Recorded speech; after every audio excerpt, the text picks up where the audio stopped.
Assalamualaikum warahmatullahi wabarakatuh. Hadirin yang saya hormati, Bapak Ibu dosen dan teman-teman tutor sekalian. Pertama-tama mari kita panjatkan puja dan puji syukur kita atas kehadirat Tuhan Yang Maha Esa. Karena atas izin dan berkatnya, kita dapat hadir dalam pelaksanaan diskusi sesi keempat mata kuliah Bahasa Indonesia saat ini. Pada diskusi ini saya akan membahas tentang COVID-19. COVID-19 atau virus corona ini merupakan jenis baru dari coronavirus yang menular ke manusia. Virus ini bisa menyerang siapa saja, baik itu bayi, anak-anak, orang dewasa, lansia, ibu hamil, maupun ibu menyusui.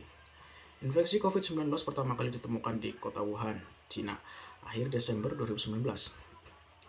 Virus ini menular dengan cepat dan menyebar ke wilayah lain di Cina dan sebagian besar negara di dunia ini, termasuk Indonesia. Hal ini membuat beberapa negara menerapkan kebijakan lockdown untuk mencegah penyebarannya. Infeksi virus corona atau COVID-19 disebabkan oleh coronavirus, yaitu kelompok virus yang menginfeksi sistem pernapasan. Pada banyak kasus, virus ini hanya menyebabkan infeksi pernapasan ringan seperti flu.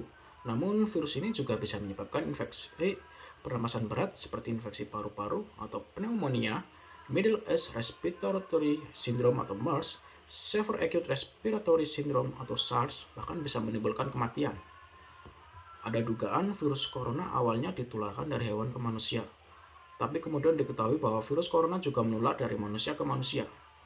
Seseorang bisa tertular COVID-19 melalui berbagai cara, diantaranya 1. Tidak sengaja menghirup percikan ludah atau droplet yang keluar saat penderita COVID-19 batuk atau bersin.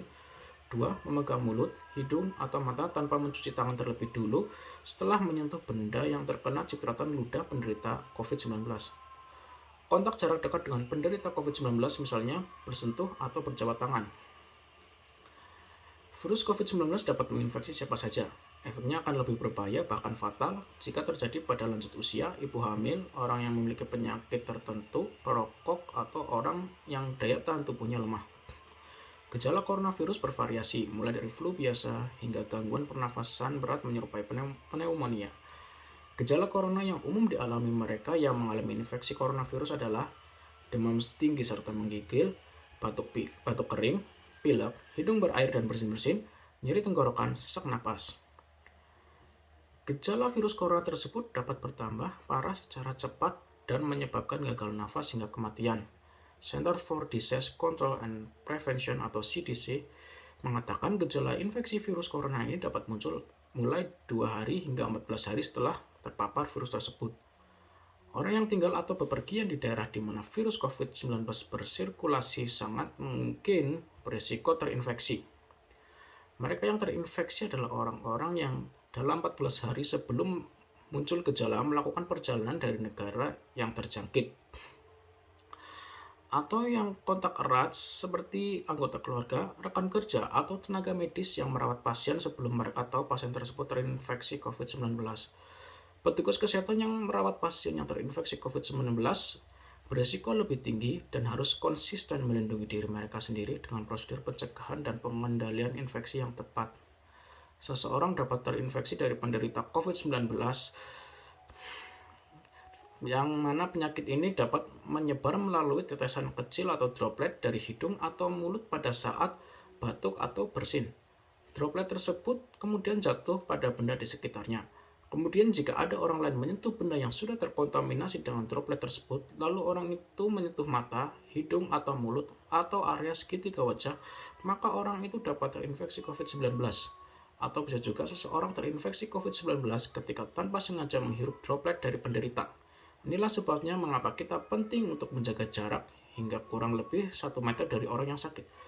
Sampai saat ini, para ahli masih terus melakukan penyelidikan untuk menentukan sumber virus, jenis paparan, dan cara penularannya. Tetap pantau sumber informasi yang akurat dan resmi mengenai perkembangan penyakit ini. Beberapa cara yang bisa dilakukan untuk mencegah penularan virus ini diantaranya: yang pertama, pemberian vaksin COVID-19 yang saat ini sudah berjalan di Indonesia. Kedua, menjaga kesehatan kebugaran agar stamina tubuh tetap prima dan sistem imunitas atau kekebalan tubuh bisa meningkat. Ketiga, mencuci tangan dengan benar secara teratur menggunakan air dan sabun atau hand rub berbasis alkohol. Mencuci tangan sampai bersih selain dapat membunuh virus yang mungkin ada di tangan kita, tindakan ini juga merupakan salah satu tindakan yang mudah dan murah. Sekitar 98% penyebaran penyakit bersumber dari tangan. Karena itu, menjaga kebersihan tangan adalah hal yang sangat penting. Ketika batuk dan bersin, tutup hidung dan mulut Anda dengan tisu atau lengan bagian atas yang berada di bagian dalam, bukan menggunakan telapak tangan. Hindari kontak dengan orang lain atau bepergian ke tempat umum. Selanjutnya, hindari menyentuh mata, hidung, dan mulut atau area segitiga wajah.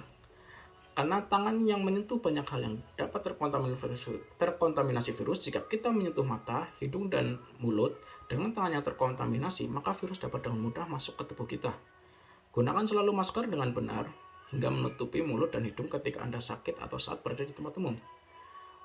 Selanjutnya, buang tisu dan masker yang sudah digunakan ke tempat sampah dengan benar, lalu cucilah tangan Anda. Menunda perjalanan ke daerah atau negara di mana virus ini ditemukan. Dan selanjutnya juga hindari bepergian keluar rumah saat Anda merasa kurang sehat, terutama jika Anda merasa demam, batuk, dan sulit bernafas. Segera hubungi petugas kesehatan terdekat dan mintalah bantuan mereka. Sampaikan pada petugas jika dalam 14 hari sebelumnya Anda pernah melakukan perjalanan terutama ke negara terjangkit atau pernah kontak erat dengan orang yang memiliki gejala yang sama. Ikuti arahan dari petugas kesehatan setempat.